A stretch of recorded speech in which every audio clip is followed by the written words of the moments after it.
Hello my dear friends, welcome at Genius Institute Lahore's platform. Today I'm going to give you some very important IELTS reading essential skills.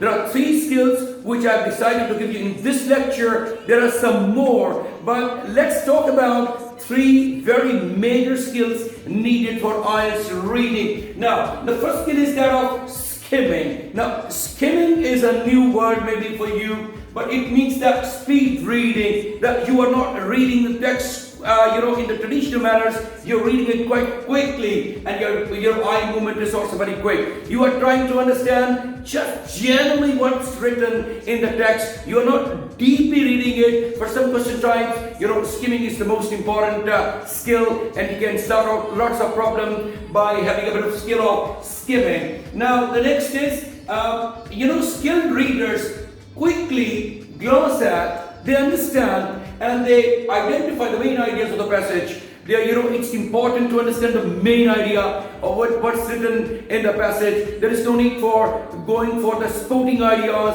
and the explanations and quotations and examples. So just ignore all these important things as well. But you have to keep your eye on the main idea of every paragraph.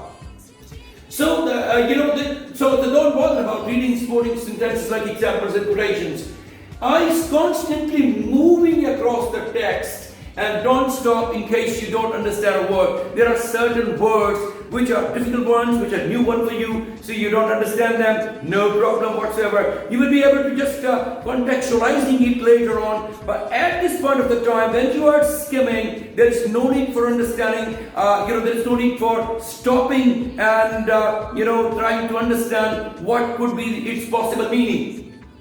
The next very important skill is the skill of scanning, looking for something without reading the text. This is a very interesting skill. Sometimes you are just looking forward to meaning in the dictionary, so you don't have to go through the entire dictionary. So similarly, for example, people used to look for certain telephone numbers in the directories. Directories are huge books, very big books, but they didn't bother to read all the words or all the numbers. They went on a specific place to understand what's the exact phone number they are looking forward to. So in the same manners, scanning means just hitting the target, trying to understand what is asked. For example, effective scanning begins with a careful study and circling keywords of the question. Once you go to the question and you circle the keywords, main words, and you just go to the text and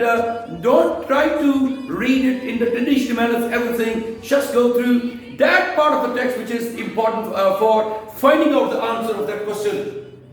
Which information you need to find out? For example, a name, it could be a name of a person, place or thing, shear, certain dates could be important, or maybe they have asked, the examiner has asked you in the question, they have asked the cause, they have asked the effect or the consequences. Just try to find what the examiner is asking and go at that place very quickly in order to find out the answer. So speed reading technique. There are lots of speed reading techniques, but the most important, my favorite, all-time favorite, is looking backward through the text. You just don't try to read the text in the traditional manners from left to right, each sentence. Just maybe from the right to left, and just try to keep on placing your hands onto the text and try to find out very quickly what is asked of you.